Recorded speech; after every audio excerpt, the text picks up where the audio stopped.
Buenas tardes. Hola, buenas tardes. Estamos empezando recién. Ahí está comenzando la grabación. Voy a ocultar la cámara mejor porque así funciona mejor la... Ya. Entonces vamos a compartir y rápidamente vamos a hacer un repaso de lo que estábamos viendo la clase pasada. ¿Cierto? La clase pasada estuvimos viendo los actos del habla, ¿cierto? Y dijimos que los actos del habla son acciones que son realizadas al emitir un enunciado con un fin comunicativo, ¿ya? Y los actos del habla siempre se van a definir por la intención que tengan, ¿ya? Entonces, estos también se pueden clasificar en actos locutivos, actos ilocutivos y actos perlocutivos, ¿ya? En este ejemplo, ¿no es cierto? Dice, el padre le dice a su hijo, acompáñame al supermercado. Entonces, el acto locutivo sería el acto físico de producir una emisión y la emisión sería acompáñame al supermercado. El acto ilocutivo sería el acto que se realiza por medio de la emisión, es la intención o el propósito ya que tiene el emisor de expresar la oración. En este sentido, el acto sería, ¿no es cierto?, el propósito sería el pedir. Y por otro lado, el acto perlocutivo es lo que se consigue o realiza al preferir un enunciado, es decir, que lo acompaña al supermercado. ¿Sí? Después vimos también que dentro de los actos del habla podemos encontrar actos que son directos y actos que son indirectos. Ya los directos expresan directamente la intención y los indirectos, ¿no es cierto? La finalidad de la oración es distinta de lo que se expresa. Como bien dice la palabra, es indirecto, ¿ya? Y dentro de los actos, ¿no es cierto? O sea, tenemos, dentro de estos actos tenemos también ciertos propósitos. Tenemos los actos que son asertivos, ¿no es cierto?, que me permiten afirmar, describir, definir, informar o creer. Los directivos, eh, los actos de invitar, de ordenar, de preguntar. Los compromisorios son los actos que me permiten prometer, jurar, garantizar o apostar. Los expresivos, actos de saludar, felicitar, quejarse, agradecer, dan condolencias. Y los declarativos son los actos que tienen que ver con, por ejemplo, el bautizar, el fallar, el nombrar, abrir la sesión. ¿Sí? Y ahí nosotros hicimos algunos ejercicios, ¿no es cierto? Dice, profe, hoy no me siento muy bien, tuve problemas en la casa por si ve que en la prueba me va mal. ¿Ese de cuál sería? Sería más bien expresivo, ¿no es cierto? Después, oigan, pueden callarse, quiero escuchar lo que está diciendo. Desde hoy asumen como el nuevo centro de estudiantes la lista B conformados por yo, Javiera Toledo, prometo que con el presidente del CEAL haremos un colegio más inclusivo para todos y todos quienes estudiamos acá, ¿no es cierto? Ese sería compromisorio, ¿no es cierto? Después hay otros que son, eh, este que sería, desde hoy asumen en el centro de estudiantes la lista B conformados por, ese es más bien declarativo, ¿no es cierto? Después hablamos también de las características o de las normas y los usos, ¿ya? ¿No es cierto? Que todas las normas deben tener un equilibrio, las normas, o sea, la lengua, ¿no es cierto? Tiene que siempre existir un equilibrio entre lo inestable en que se encuentra, ¿no es cierto? Y los usos, ¿ya? O sea, una cosa es la norma y lo otro son los usos. Y también, ¿no es cierto? Hicimos algunas reflexiones, ¿no es cierto? Como por ejemplo, si en una evaluación con escritura deben castigarse las faltas de ortografía, ¿sí? Y también discutimos, ¿no es cierto?, sobre, en el contexto académico, si era, en el contexto académico, ¿no es cierto?, ¿qué se podría hacer con el tema del del lenguaje inclusivo, ¿no es cierto? Que ahí todos dieron sus opiniones y conversamos. Y después hablamos, ¿no es cierto?, del contexto social y educativo, y en grupos ustedes tuvieron que em, trabajar en esta actividad, ¿no es cierto? ¿Sí? Comentarios de la actividad, ¿qué les pareció? Tenía que, ¿no es cierto?, leer la guía de contexto social y académico y después responder algunas preguntas. ¿Les merece algún comentario la actividad? ¿Les gustó o no les gustó? ¿Fue complicado? ¿No complicado?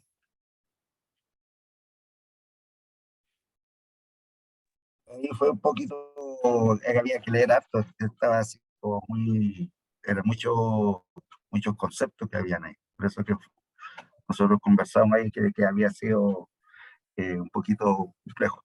Ujú. Pero sí, Catherine, ya. Catherine tiene la manito arriba. Sí, la verdad es que fue bien compleja porque es importante. La verdad es que el contexto social tiene que ver mucho con el lenguaje. Entonces, iban muy relacionadas las preguntas. Ya, Es súper importante para poder lograr una buena enseñanza, es conocer el contexto de donde yo estoy impartiendo la clase, o donde claro. estoy enseñando. Basándonos en eso, nosotros podemos tener buenas herramientas, estrategias para poder desenvolvernos, ¿cierto?, en lo que es la enseñanza. No podemos dejarlo como de lado. Es decir, el contexto social tiene que ver mucho con lo que, para que se pueda completar un aprendizaje significativo también en los estudiantes. Eso como Ya. que Como concluimos que, claro. en nuestro trabajo con Sí, los pues, compañeros. ¿no es cierto? Es muy importante el contexto para poder, o sea, para poder reconstruir, ¿no es cierto?, el conocimiento, importante el contexto. Y desde ese punto de vista, ¿no es cierto?, habían dos teóricos ahí que están muy relacionados con la idea del constructivismo, ¿no es cierto?, que es el Piaget y Vygotsky. Piaget y Vygotsky, ¿no es cierto? Que, bueno, Piaget habla, ¿no es cierto?, del aprendizaje por descubrimiento y que las personas, los sujetos, ¿no es cierto?, para poder aprender también tienen que pasar por un proceso de madurez, ¿no es cierto? Y dentro de ese proceso de madurez, ¿no es cierto?, tienen que integrar también sus propias acciones con la interacción de la realidad, ¿no es cierto? Y por otro lado, Vygotsky habla del aprendizaje, en realidad de la reconstrucción del conocimiento, ¿no es cierto?, a partir del contexto social más las experiencias personales. Ya por eso lo que habla el constructivismo, ¿no es cierto?, es que uno tiene que ser capaz de hacer que los niños eh, puedan relacionar los nuevos conocimientos con los conocimientos que tienen, que traen, con la experiencia. Y obviamente que nosotros como profesores lo que tenemos que hacer es guiarlos para que ellos aprendan a mirar también la realidad, porque no es cualquier, o sea, no cualquier contexto, cualquier realidad les va a ayudar. Entonces, por eso en el constructivismo, o sea, lo que se habla es que el profesor tiene que ser un guía, una persona que acompañe para que el alumno pueda, ¿no es cierto?, construir su aprendizaje a través de la relación de las experiencias que trae con el nuevo conocimiento. ¿Sí? Sí, por eso yo los ejemplos que les planteaba, o por ejemplo, cuando una profesora de la isla de Pascua preguntó al Ministerio de Educación si podía enseñar a nadar. Entonces, obviamente que hay que mirar el contexto. O sea, si ellos están en una isla, ¿no es cierto?, que está rodeada, o sea, la isla es un pedazo de tierra rodeado de mar, ¿no es cierto? Obviamente que tendrían que enseñarle a nadar.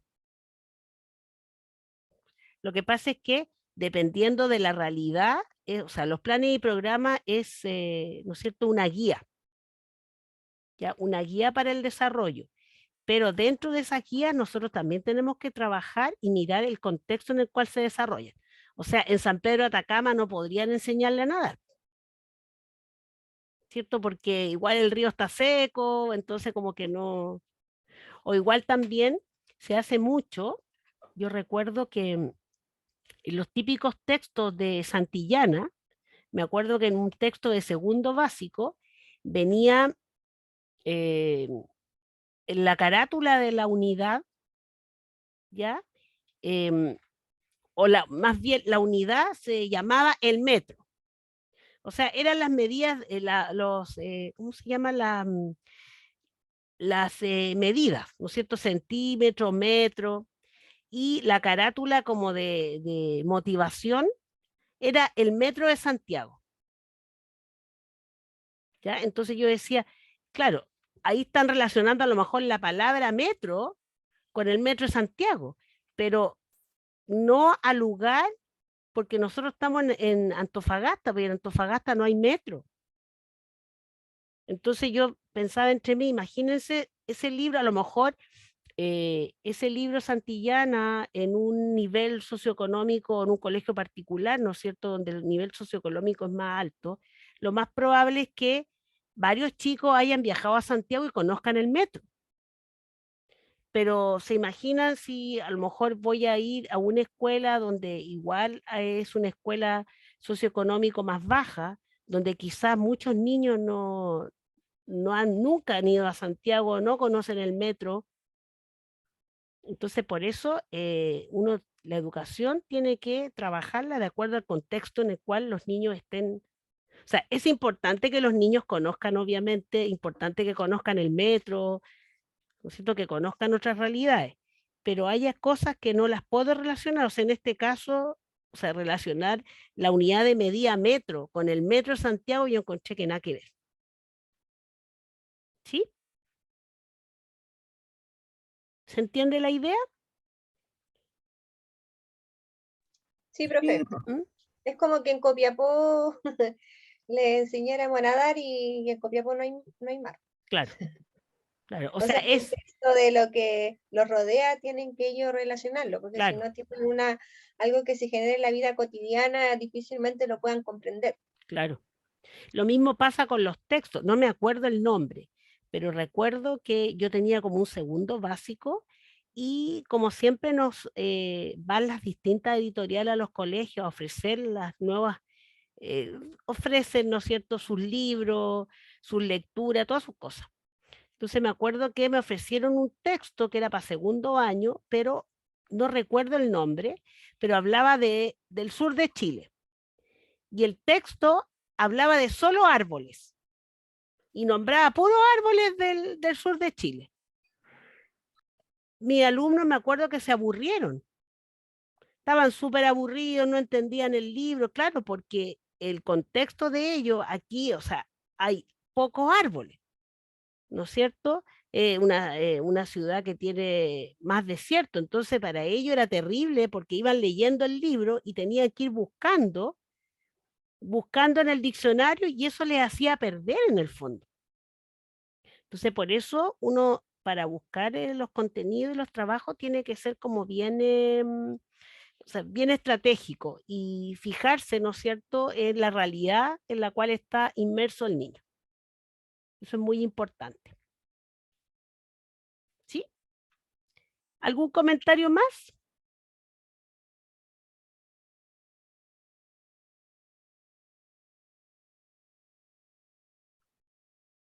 ¿No? Entonces, como lo prometido, porque a raíz de que estuvimos conversando, ¿no es cierto?, del contexto y de que ustedes me comentaban que igual había sido un poco complejo poder hacer síntesis, ¿no es cierto?, de los textos, entonces vamos a trabajar, antes de comenzar con la comprensión lectora, vamos a trabajar con las técnicas de lectura. Y estas técnicas les van a ayudar a ustedes a poder hacer resúmenes, ¿no es cierto?, síntesis, y poder también a partir de la utilidad, o sea, utilizando estas técnicas, poder hacer también otros textos. Entonces,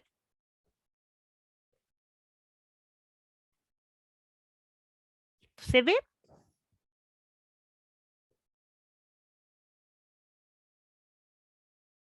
Sí, profesora, se ve. Ya. Sí, profesora. Entonces, ¿alguien me podría comentar qué ideas se le vienen a la mente cuando yo les digo técnicas de lectura?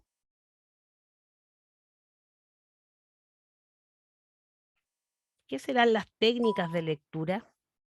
¿A alguien se le ocurre o a lo mejor ha escuchado? ¿Qué podrían ser las técnicas de lectura?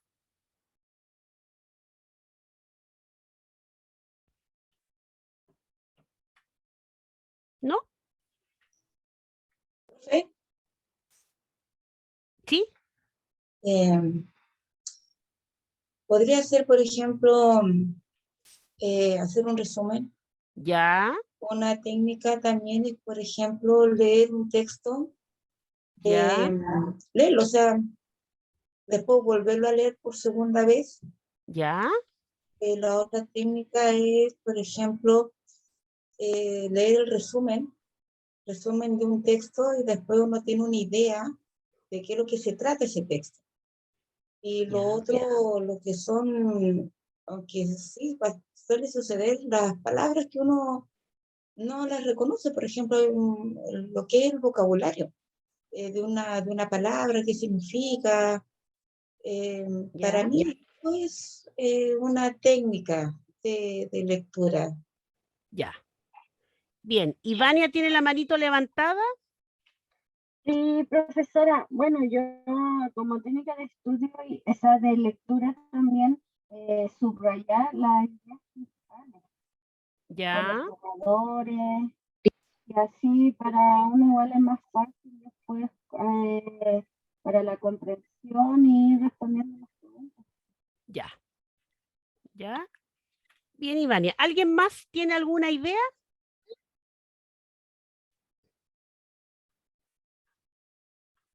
¿Viviana? ¿Que levantó la manito? Hola, profe. Hola, Disculpe por llegar tarde. no se preocupe. A la Eh, inspectoría, a la inspectoría. Estoy con un uniforme. Oiga, yo creo que tiene que ver con distintas formas en cómo podemos enfrentarnos a una lectura, por ejemplo. Ya, O cómo procesar la información que nosotros estamos leyendo. No sé, algo así. O quizás ya, la forma de leer, porque yo creo que esto que tiene que ver con la lectura veloz, en que las vistas te entrenan para, de cierta manera, para mirar de una cierta forma unos textos, en donde tú puedes captar toda la idea del texto, pero sin leerlo completo. No sé, algo ya, así se me ocurre. ya. Bien. Bueno, entonces ahora veremos las técnicas, ¿no es cierto? ¿Qué son las técnicas de lectura? Son pasos sistematizados para lograr una comprensión lectora, ¿ya? Estos pasos sistematizados, ¿no es cierto? Estas técnicas de lectura son adaptables a cualquier situación que a uno se le presente, ¿ya? Y dentro de esas técnicas de lectura podemos mencionar el subrayado, las notas al margen y la esquematización, ¿ya? Entonces, primero, la técnica del subrayado. La técnica del subrayado es una técnica que nosotros vamos a utilizar después de hacer una prelectura, ¿ya? Y va a servir como base para el uso de estrategias de lectura y escritura, ¿ya? Y es una técnica, o sea, el subrayado es más bien personal, ¿ya? Entonces, pero importante, ¿no es cierto? Que es una técnica, pero que se debe realizar después de una prelectura, ya de un texto. ¿Por qué les digo esto? Porque yo en mi experiencia como estudiante de básica, que todavía me recuerdo, yo cuando estaba en quinto básico, aproximadamente, sí, estaba en quinto, un día me puse a llorar y le dije a mi mamá que yo tenía problemas porque yo sentía que yo no entendía, como que yo no comprendía y que a mí algo me estaba pasando. Entonces mi mamá me llevó al pediatra, ¿ya? Y el pediatra, ¿qué le dijo? O sea, el pediatra me dijo, a ver, pero ¿qué sientes? Me dijo. Entonces yo, doctor, es que yo, por ejemplo, voy a leer un libro y yo me lo empiezo a leer y empiezo, y así, y yo empiezo a memorizarlo y no me entra. Entonces me dijo, no, pues me dijo, es que así no se estudia. Entonces yo lo quedé mirando y dije, no, no, pues me dijo, lo primero que tú tienes que hacer es leer el texto completo. El texto que tienes que leer, lo tienes que leer completo. Y a continuación me dice, y abre del cajón de su escritorio un destacador. Que yo me acuerdo que por primera vez en mi vida vi un destacador que era de este color fosforescente, ¿no es cierto? Y me lo pasó y me lo regaló. Entonces me dijo, lo que tienes que hacer no es que tengas problemas para aprender. Me dijo, lo que pasa es que no sabes cómo aprender. Claro, porque yo cuando estaba de primero a cuarto básico, la verdad es que las materias eran bien breves. Los conceptos eran más breves, en cambio en quinto básico ya es un poco más complejo. Entonces por eso yo sentía que no, pero el error mío era que no utilizaba las técnicas de lectura adecuadas. O sea, y mi profesor debería haberme enseñado las técnicas y finalmente me la enseñó mi pediatra. ¿Ya? Entonces, por eso es muy importante, antes de leer, o sea, antes de iniciar el subrayado, lo primero que uno tiene que hacer es leer el texto completo para tener una idea general. ¿Ya? Ahora, ¿cuál es el objetivo de subrayar? El objetivo es que nosotros podamos destacar las ideas principales o resaltar los aspectos que son más importantes del texto. Pueden ser frases esenciales, palabras claves para facilitar el estudio. Ahora, ¿de qué va a depender el uso del subrayado? El subrayado depende en gran medida de los intereses y del propósito que tenga el lector en ese momento. Ya de eso va a depender la técnica del subrayado. Otros usos del subrayado puede ser, por ejemplo, para realizar una lectura objetiva, es decir, una lectura que nos permita revisar la estructura del texto, localizar, ¿no es cierto?, la tesis que el autor plantea y los argumentos con lo que la apoya. ¿Ya? O sea, también nos permite como una lectura objetiva y también cuando nosotros trabajamos con la comprensión lectora, ¿no es cierto? También uno hace actividades previas, ¿no es cierto? Actividades previas a la lectura. Entonces, previa a la lectura, uno que hace, le insiste a los alumnos que ellos tienen que mirar el texto, leer cuál es, ¿no es cierto?, la carátula, ¿no es cierto?, si tiene introducción, si tiene índice. Uno debería leer la introducción, debería de leer, ¿no es cierto?, hacer como una lectura, ¿ya? Una lectura primero del texto, pero por fuera. Después, la utilidad, el subrayado es útil porque nos permite, nos facilita el estudio, ¿ya? Y nos va a permitir que nosotros pongamos atención en ciertos aspectos de la materia, no en todo, ¿ya? Sirve como base el subrayado para poder elaborar cuadros sinópticos, mapas conceptuales y mapas mentales, que ya vamos a ver la diferencia entre un mapa mental y un mapa conceptual. ¿Cuál es el resultado final del subrayado? ¿No es cierto? O sea, primero hacemos una prelectura, a continuación hacemos la lectura que corresponde y vamos subrayando. ¿Y qué vamos a obtener nosotros del subrayado? Vamos a obtener un resumen literal de la lectura que nos va a permitir estudiar, nos va a permitir saber de qué se trata un texto y finalmente nos va a ayudar a hacer reportes de lectura. ¿Ya? Entonces, por ejemplo, en los textos que hemos dado en las clases anteriores, se les hubiese facilitado mucho más el estudio de esos textos si ustedes hubiesen utilizado esta técnica. Eso los va a ayudar porque de esa manera uno solamente destaca las palabras que son importantes, los aspectos importantes, solo los aspectos esenciales. ¿Ya? Dice que para profundizar, cuando uno utiliza la técnica del subrayado, las palabras claves o frases esenciales pueden estar al principio, en medio o al final de un párrafo.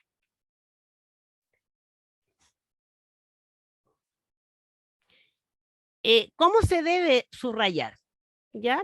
Uno puede utilizar colores, eso, pero depende es a gusto de la persona que está utilizando la técnica.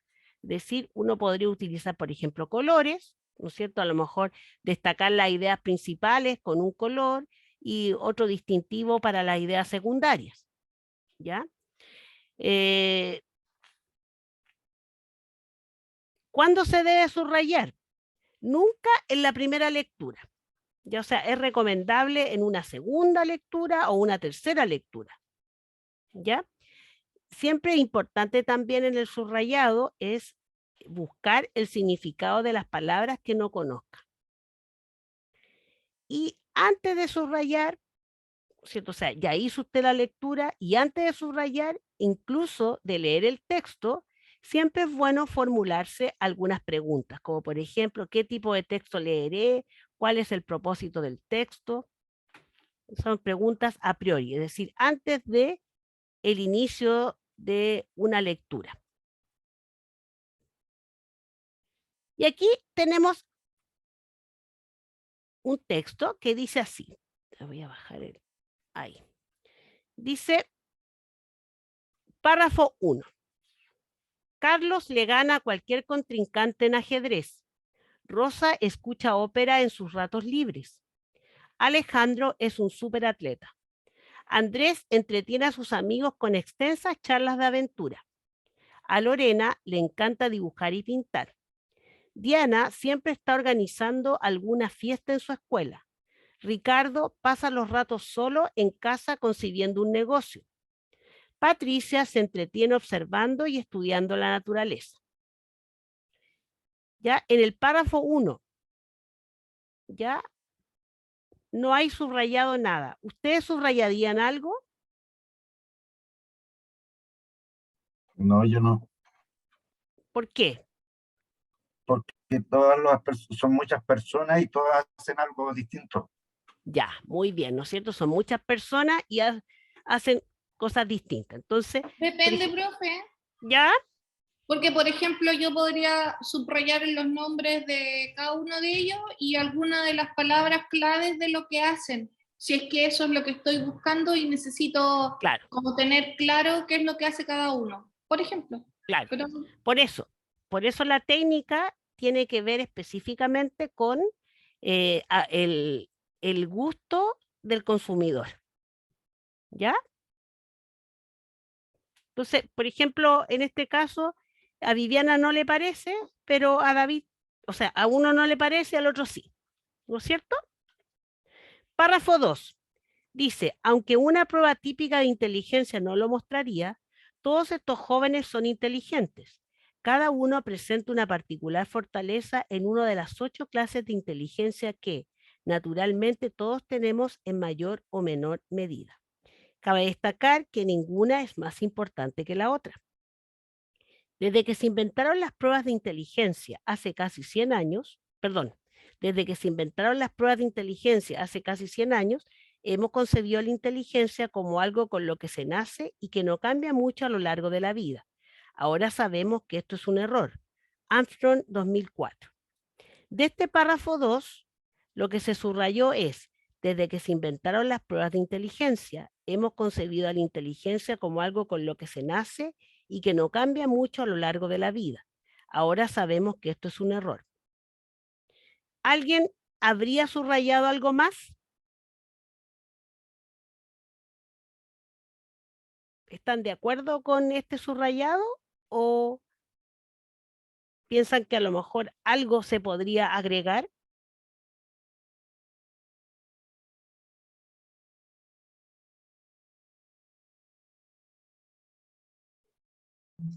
Podría ser que cada uno presenta una particular fortaleza, Ya, como algo ya, importante. claro. Bien. Párrafo 3. El psicólogo Hogarth Gardner, junto con su equipo en la Universidad de Harvard, han identificado 8 clases de inteligencia que son lógico-matemática, musical, corporal kinestésica, lingüística, espacial, interpersonal, intrapersonal y naturalista. Este nuevo modelo ha sido aclamado en el mundo entero como una de las teorías más innovadoras del aprendizaje y de la inteligencia que se hayan desarrollado en el siglo pasado. Peña, Castillo e Hinojosa, 2010. Bueno, de este párrafo, lo que se subrayó fue Hogarth Gardner, junto con su equipo, han identificado 8 clases de inteligencia que son lógico-matemática, musical, corporal, kinestésica, lingüística, espacial, interpersonal, intrapersonal y naturalista. ¿Alguien subrayaría algo más? ¿O les parece que está bien?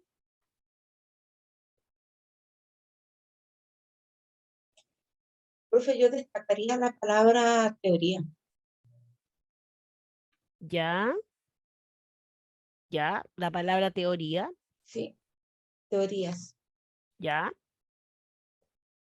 sí, Sí, yo también apoyo ahí esa parte de teoría, pero la complementaría con que es una de las más innovadoras de aprendizaje de la inteligencia. ya, bien. ¿Algo más?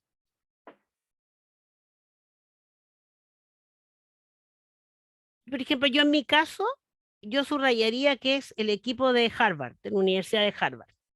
De repente eso es como que un dato que puede ser interesante, ¿no es cierto?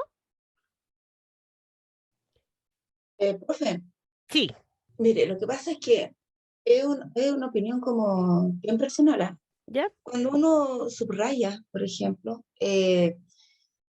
uno subraya porque hay una palabra que a uno le llama mucho la atención. Porque ya si voy a subrayar, en lo personal yo ocupo un destacador.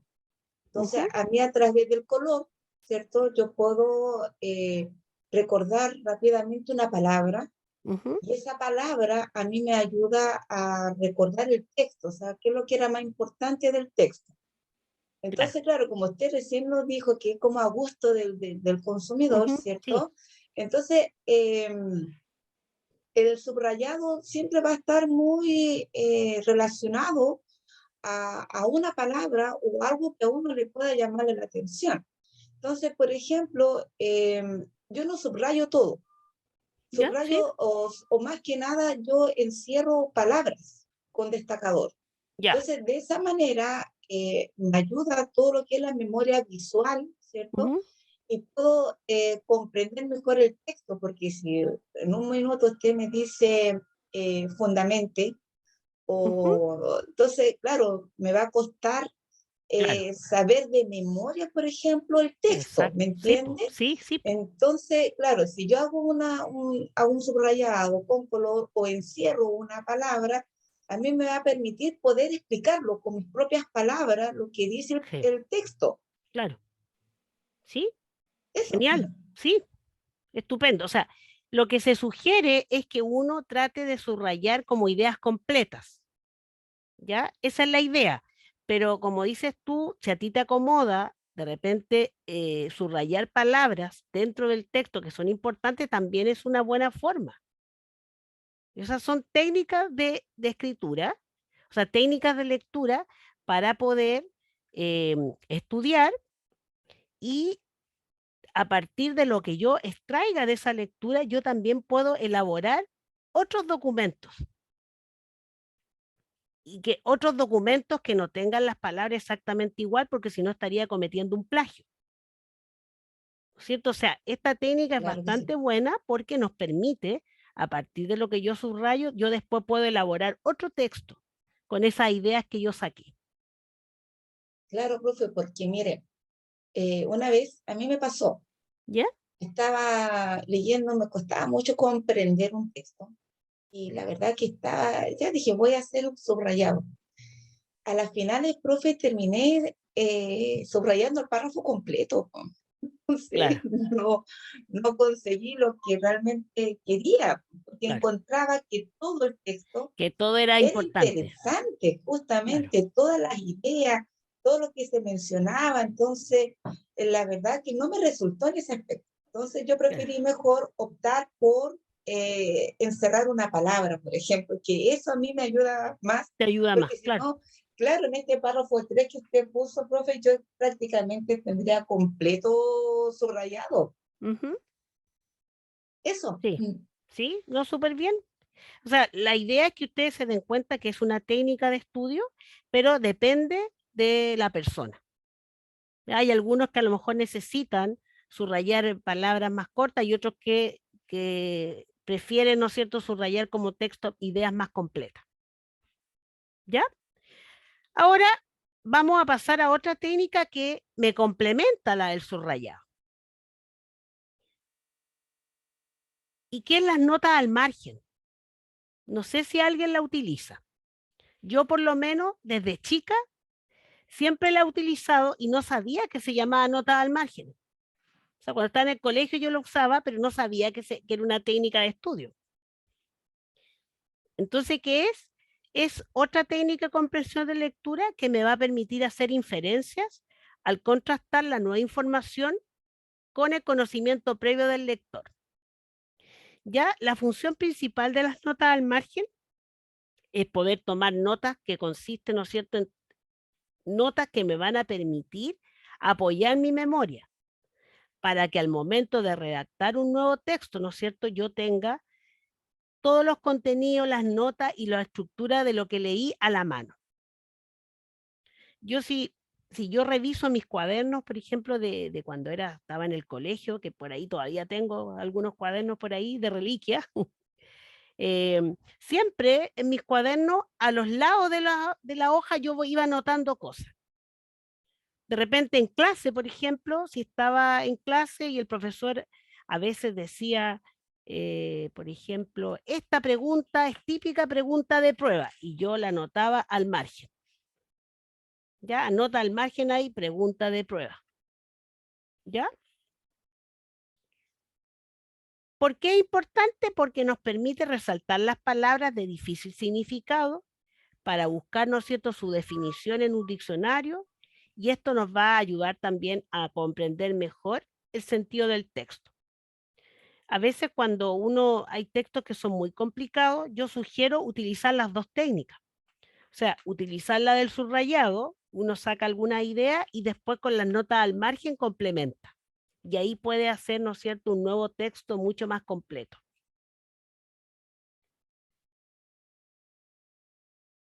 Ejemplo, el mismo texto que vimos recién, ¿no es cierto? En el primer párrafo no habían subrayado nada porque, como me decían ustedes, hay muchas personas que hacen muchas cosas. Pero con el texto, con la nota al margen, sí puedo hacer un comentario. Entonces, el comentario que hizo esta persona es ejemplo de personas con distintas habilidades. ¿Sí? En el párrafo 2, ¿no es cierto? Se hablaba de la inteligencia, de las pruebas de inteligencia, ¿no es cierto? Ya que ninguna es más importante que la otra. ¿Y cuál fue la nota al margen? Fue la visión tradicional de la inteligencia es cuestionada.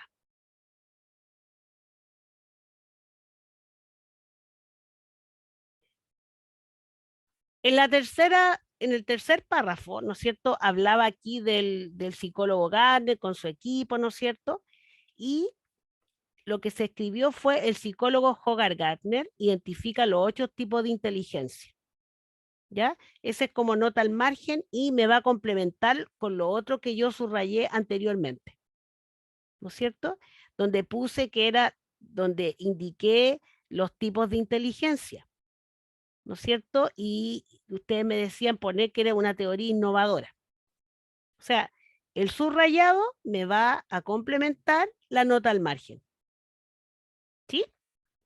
Y la última, decía, la teoría de las inteligencias múltiples cuestiona las visiones tradicionales de la inteligencia y reconoce lo que se sabía intuitivamente, que la brillantez académica no lo es todo.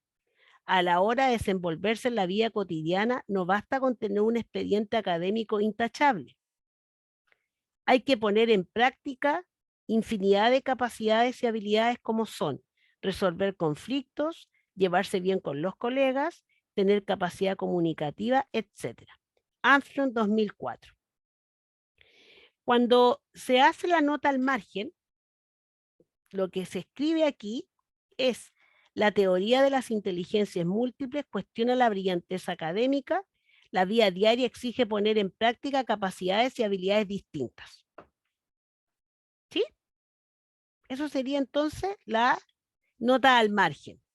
No sé si hay alguien que lo practica, porque uno, o sea, yo escribía, ¿no es cierto?, las notas al margen, pero también hay otras personas que utilizan los típicos POSIT, ¿no es cierto? Esos cuadritos de colores, donde quienes utilizan bastante los POSIT, las personas que estudian Derecho.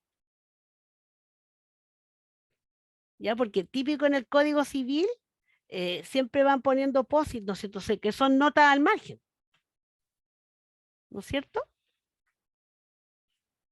Se utiliza mucho la... Son inferencias. ¿Mm? Son inferencias. Claro, así es.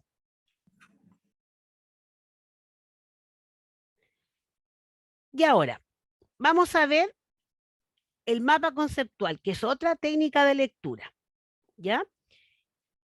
¿Qué es el mapa conceptual? Es un recurso mnemotécnico, ¿ya? ¿Por qué mnemotécnico? Porque nos permite memorizar fácilmente el contenido de los textos y la relación que se establece entre sus aspectos más importantes. O sea, yo, por ejemplo, podría leer el texto, o sea, este texto que acabamos de hacer, ¿no es cierto? Acabamos de leer, yo marco, hago el subrayado, después hago las notas al margen y con esa información yo puedo elaborar el mapa conceptual. Y los mapas conceptuales son parte de la teoría de la teoría de un psicólogo Ausubel, ya que habla de la teoría por recepción significativa. Él habla de los organizadores de avance. Y después un señor de apellido Wood tomó la idea y acuñó o diseñó lo que es el mapa conceptual, pero viene de la teoría de Ausubel, que es de la teoría de recepción significativa. Que Ausubel dice que para poder aprender uno tiene que relacionar el conocimiento que trae con las nuevas experiencias, ¿ya? Y para eso uno utiliza estos organizadores de avance, que son como esquemas, que después, estos esquemas después uno los va a completar. ¿Sí? Esa es como la teoría de dónde vienen los mapas conceptuales, o sea, totalmente constructivista. ¿Cuáles son los elementos de un mapa conceptual? Existen los conceptos, las palabras de enlace y los elementos gráficos.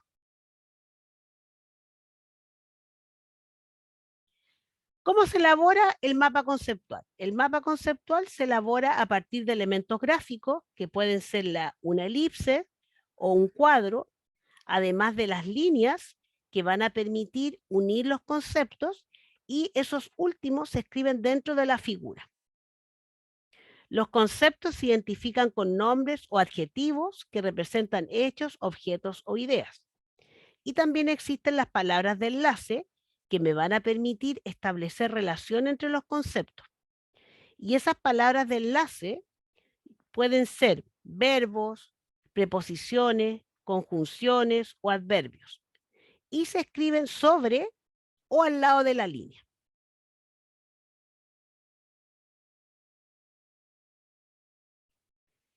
¿Cuáles son los pasos para hacer un mapa mental? O sea, un mapa conceptual, perdón. Primero, hay que localizar en el texto los conceptos básicos y su relación. O sea, ¿no es cierto? Yo podría hacer un mapa conceptual a partir de los conceptos que saqué del subrayado y de las técnicas de la lectura, no sé, las notas al margen.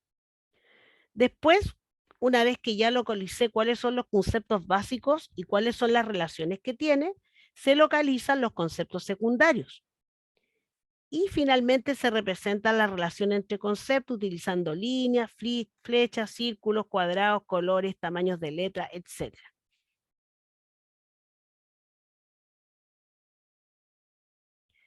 ¿Ya? Y aquí tenemos un ejemplo de mapa conceptual.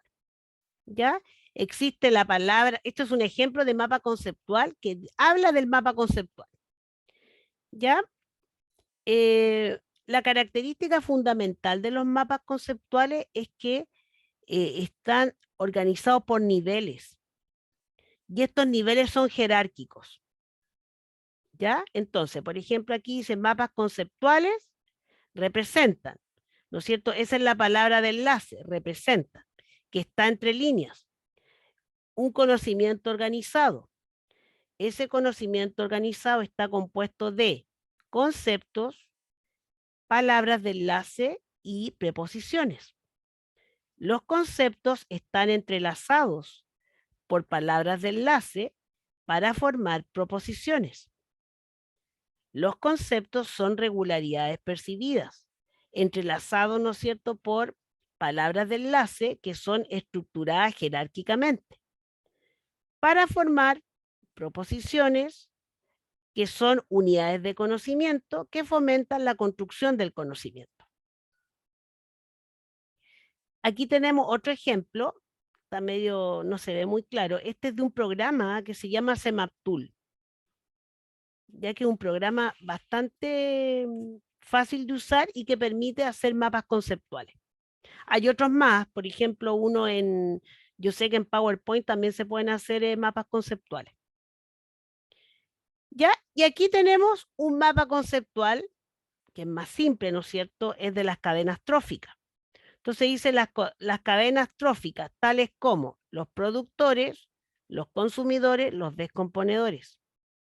¿Ya? Los productores pueden ser plantas acuáticas, estas producen fotosíntesis. Los consumidores se clasifican en primarios herbívoros, secundarios carnívoros y terciarios carroñeros. Y después salen los descomponedores. Ese es un ejemplo de mapa conceptual. ¿Sí? ¿Han hecho mapas conceptuales? ¿Saben hacerlo?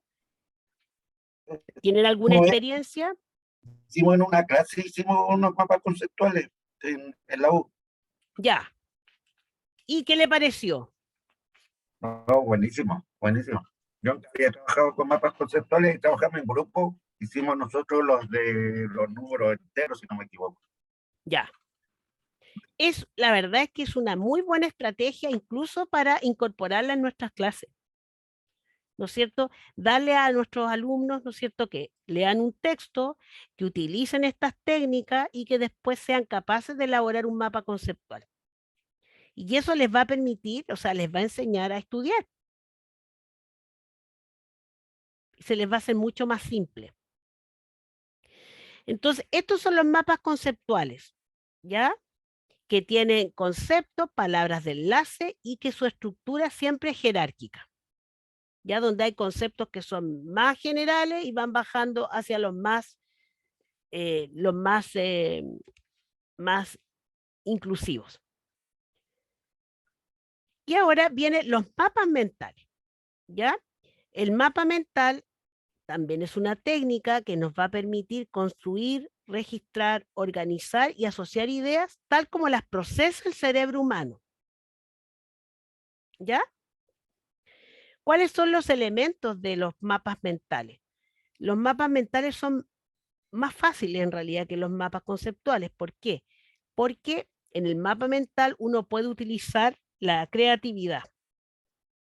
O sea, utiliza palabras claves e imágenes que pueden dar libertad y que van a dar mucha más creatividad al pensamiento. El uso de palabras clave ya activa el hemisferio izquierdo, ¿ya? Mientras que el uso de imágenes activa el hemisferio derecho.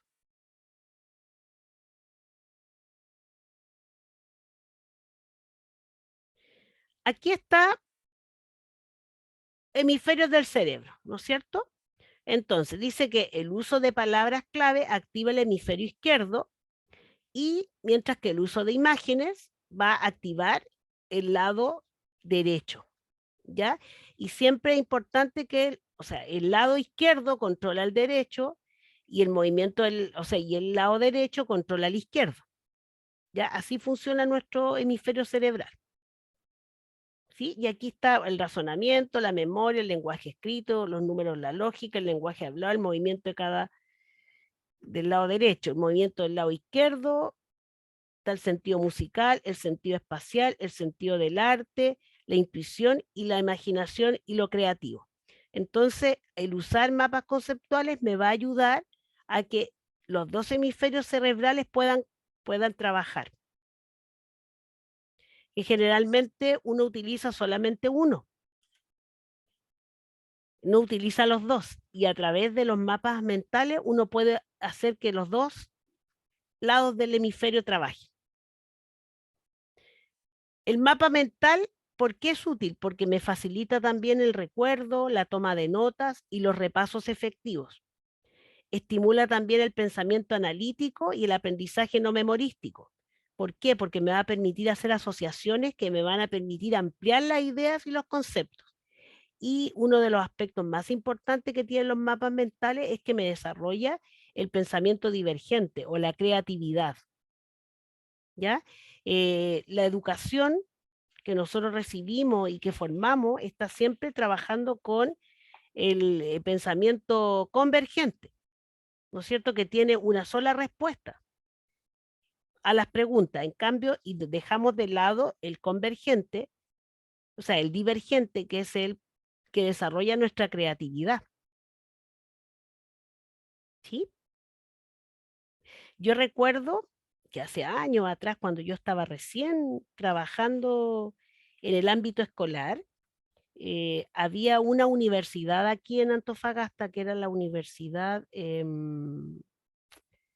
anterior a la Universidad del Mar, no recuerdo el nombre bien, José Santoosa. Entonces, esa universidad tenía la carrera de psicopedagogía.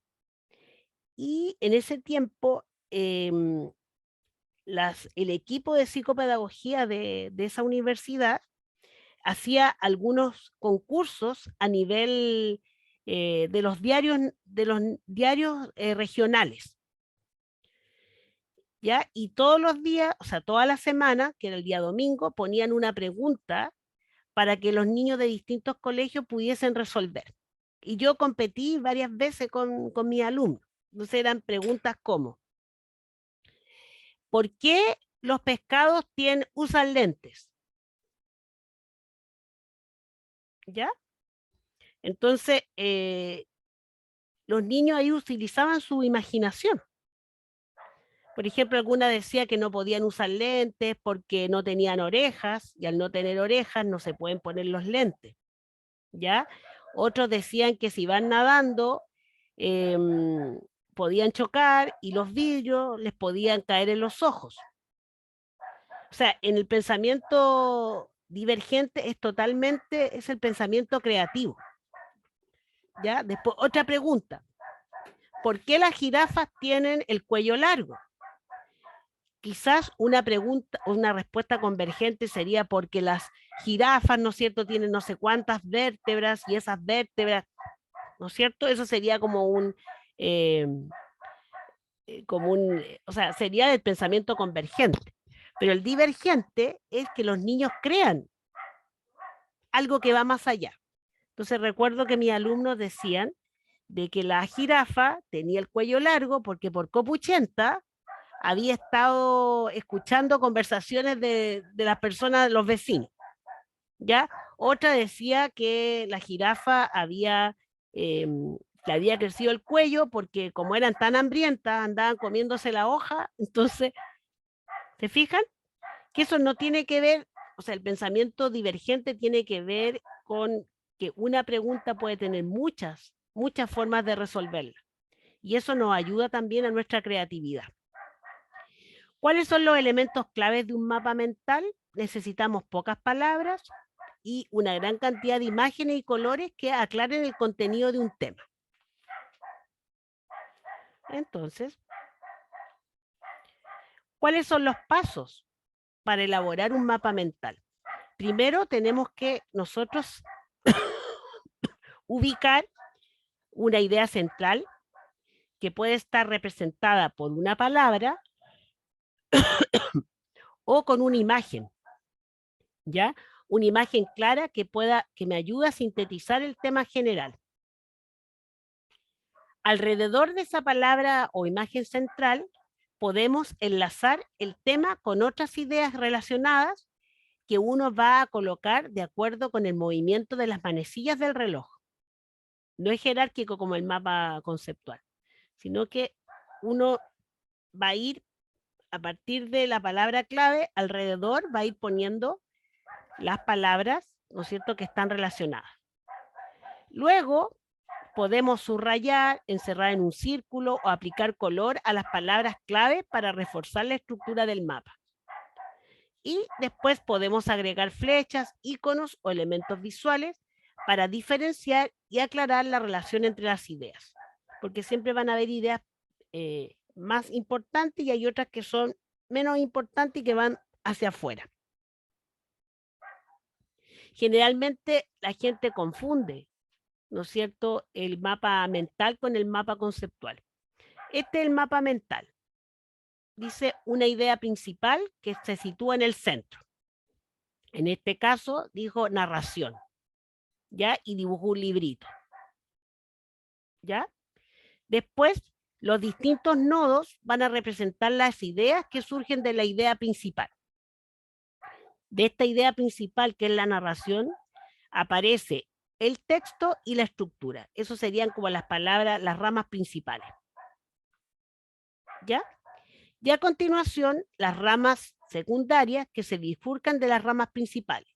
Entonces aquí sería, del texto sale esta cuenta hechos de manera ordenada, personajes, tiempo, lugar.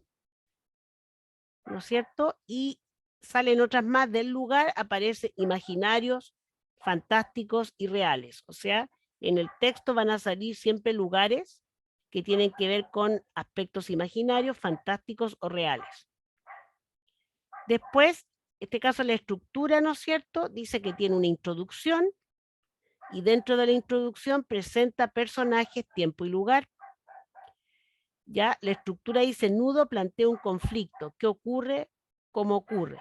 Y el desenlace. O sea, en la estructura está la introducción, dentro de la introducción presenta personajes, tiempo, lugar. La estructura también presenta nudo y este nudo plantea un conflicto y el desenlace se resuelve el conflicto. ¿Ya? Entonces, esas son las ramas secundarias. Después están las palabras claves que deben ser únicas, representativas y cortas. O sea, narración, estructura, presenta, ya personaje. Esta es un poquito más larga, pero en general se trata de que sean un poquito más cortas. Y si es que yo lo estimo conveniente, puedo también poner imágenes y dibujos. A lo mejor, si no soy buena para dibujar, puedo poner, marcar, ¿no es cierto?, con destacador. O encerrar.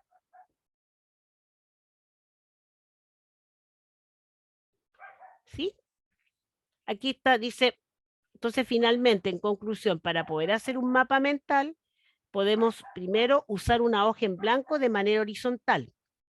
En segundo lugar, dibujar una imagen central que sea fácil de memorizar.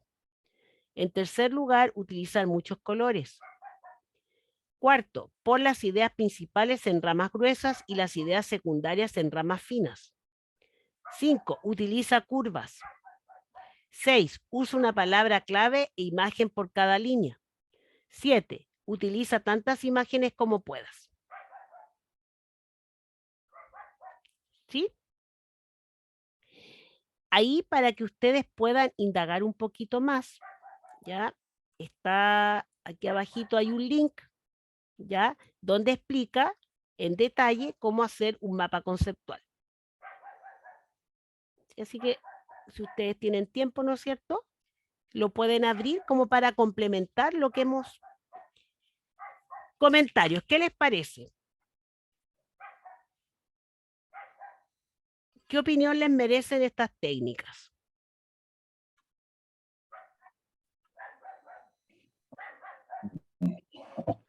¿Creen que les servirán? Sí, de todas maneras, de todas maneras. Cuando yo estaba pequeño, yo usaba mucho el de las notas al margen, pero después se me olvidaron. Ahora uso solamente el destacado. Destacado. Ya, claro. Yo recuerdo una vez dentro de la experiencia, yo toco guitarra, pero no soy Eric Clapton para tocar la guitarra. O sea, toco guitarra, pero me defiendo.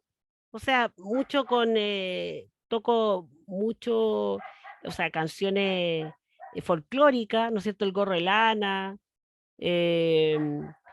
no sé, pues mi banderita chilena, y a mí me servía mucho en clase, porque los niños se entusiasmaban donde veían que la profesora tocaba guitarra, entonces me pasaba que todos querían tocar guitarra. Y después todos tomaban clases de guitarra y yo finalmente hacía como después el manso coro, todos tocando guitarra y era emocionante porque los papás lloraban de la emoción. Bueno, pero eso es como una nota al margen, ¿no es cierto? Y en una oportunidad yo quería mejorar mi técnica de tocar guitarra. Entonces se me ocurrió tomar clases con un destacado em, concertista en guitarra, que no me acuerdo cómo se llamaba, era muy destacado. Entonces, y él me becó. Yo ya era profesora ya. Entonces ya empecé las clases y él, como que la clase la dividía en dos. La primera parte de la clase era teoría y la segunda parte de la clase era como la parte práctica. Y yo tuve muchos problemas con el profesor, ¿por qué? Porque él, cuando me pidió un cuaderno, el típico cuaderno de música que tiene en un lado la pauta y en el otro lado que tiene la rayita. Y entonces cuando él me hacía la clase teórica, yo empezaba a dar vuelta el cuaderno y por la orilla iba anotando. Y yo soy así. O sea, iba anotando lo que tenía que anotar y si había alguna información extra, yo la anotaba por el lado, porque esa es la manera que yo tengo de aprender. Y al final era puro reto toda la clase. ¿Qué estás haciendo? Y yo le decía, pero, o sea, le decía profesor, debería haberle dicho colega. Pero yo le decía, pero profesor, es que yo estoy anotando porque esa es mi forma, la forma que yo tengo para poder tomar mi apunte. No, que eso tú no lo hagas. Entonces, no me dejaba. Y después, bueno, la verdad es que debo haber tomado como 2 meses y después me aburrí porque el profesor me decía de que yo no sabía tocar la guitarra. Porque, claro, yo había aprendido a tocar la guitarra, pero no tenía como la postura de una guitarrista clásica, ¿no? Que hay que tener el pie arriba, la mano en 90 grados, que no tenerla abajo. Y yo, sí, la verdad es que yo quería mejorar mi, o sea, mejorar mis técnicas de guitarra, pero no para pasarla mal. O sea, yo quería mejorar, ¿no es cierto? Pero eso, me acuerdo, él no me dejaba tomar mis notas al margen. Y si eso, cada persona, o sea, son técnicas que uno tiene que tomar, son técnicas de estudio y que sirven. Y tú no tienes por qué, o sea, al contrario, tienes que incentivar a tus alumnos que tomen alguna técnica de estudio. Eso les va a ayudar mucho. Sobre todo cuando hay algunas carreras, y se imaginan ustedes, yo siempre he pensado, bueno, que nosotros como profesor igual, nuestras carreras, sobre todo los profesores que son de básica, somos mentolatos, porque tenemos que saber todo, de matemática, de lenguaje, pero imagínense, eh, por ejemplo, ser médico o estar estudiando medicina y tener que estudiarse todas las partes del cuerpo, y con todo, ¿se imaginan? Ellos tienen que usar estas técnicas, porque imposible que te puedas memorizar todo, ¿no es cierto? Lo mismo pasa por ejemplo, las personas que estudian derecho. Los artículos tienen cierta estructura. Entonces, para poder aprenderse la estructura, ellos utilizan mucho técnicas mnemotécnicas para poder aprender. Y nosotros también como profesores, también, porque en realidad nuestras materias son o sea, un biólogo, un matemático, son tantos los conceptos que la verdad es que la única manera de que uno pueda memorizar todo y poder hacer estas relaciones es trabajar con estas técnicas de lectura. ¿Qué les parece? ¿Comentarios?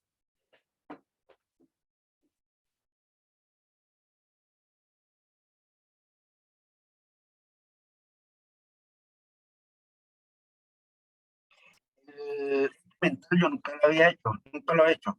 Así que vamos a tratar de hacer algo ahí. Porque Claro, igual que matemática es como medio complicado ir colocando dibujos, pero no sé, pero no, imágenes.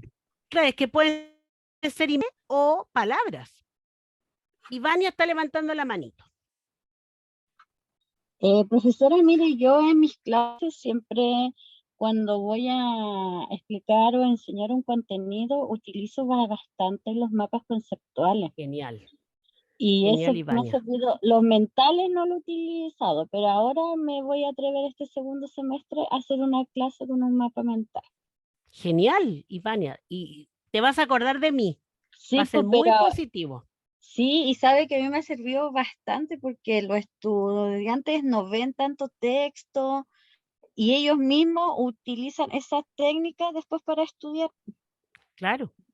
No, sí, es una técnica súper buena. Y hay que enseñarlo, o sea, hay que enseñarle a los niños a trabajar estas técnicas. Y así se les va a facilitar la vida. Porque es imposible, el conocimiento es tan amplio y cada año va aumentando el conocimiento, entonces es imposible que alguien pueda manejar todo el conocimiento. Es imposible. Entonces, estas son unas buenas estrategias que se pueden utilizar y sobre todo el hecho de usar mapas conceptuales ayuda a trabajar lo que habla Ausdel del aprendizaje por recepción significativa, ya que uno para poder aprender y para tener aprendizajes significativos tiene que aprender a relacionar em, la experiencia que trae previamente, ¿no es cierto?, con los nuevos conocimientos. Entonces, es súper bueno, por ejemplo, partir una clase haciendo como que los niños teniendo un esquema y después ese esquema se va completando. Esa es la idea del... Ahora, en el caso del mapa mental, claro, puede ser con dibujitos, ¿no es cierto? Pero si usted no es bueno para el dibujito, no es bueno para dibujar, puede ser palabras con colores, ¿ya? ¿No es cierto? Palabras con colores, a lo mejor encerrarlas, achurarlas, pero el mapa conceptual da, o sea, el mapa mental da para usar la creatividad. Yo este semestre hice, con los alumnos estudiantes de pregrado, hicimos mapas mentales y mapas conceptuales y la verdad es que salieron geniales. Y utilizando también estos mapas mentales pudimos elaborar infografías. Por ejemplo, un chico que era bueno para el dibujo, hizo un dibujo así como del medio ambiente, de una laguna, muy lindo, y alrededor fue hablando de aspectos de medio ambiente, del cuidado del medio ambiente, utilizando en el fondo las técnicas de mapa mental. La idea es que no les voy a evaluar yo cómo hacer el mapa mental, pero la idea es que en los trabajos que ustedes tengamos de aquí en adelante puedan utilizar estas técnicas, se ayuden de estas técnicas. ¿Ya? Ya. Ahora, ¿les parece si hacemos un break de 10 minutos? Porque ahora vamos a hablar ahora de la comprensión lectora. ¿Les parece 10 minutitos? Ya, profe, no hay problema. ¿Sí? Sí, profe. Ya, entonces tengo mi reloj, son las 17:18, a las 17:30, 5:30, serían 12 minutos. Ya, ¿Les profe. parece? Sí, Ya. gracias. Ah, Viviana dice, profe, voy a tener que desconectarme para poder ir en la micro. Ah, entonces justo vamos a coincidir, a lo mejor va a llegar a la casa. Viviana, ya. Entonces nos vemos en un ratito más, para que se tomen un cafecito, se den una vueltita. Profe, ¿de cuánto es el break? Disculpe. 12 minutos Ah, ya. hasta Gracias. las 5:30. Profe, habla Felipe por acá, ¿me puede dar un minutito? Sí, Felipe. Profe, la verdad es que le he mandado varios correos por el Outlook, pero no he tenido ninguna respuesta. Y también le he estado pidiendo a las clases. Lo que pasa es que usted me acaba de decir que hay algunos alumnos que ya están en la plataforma. Plataforma, usted se refiere al campus virtual, ¿verdad? Sí, sí. Ya.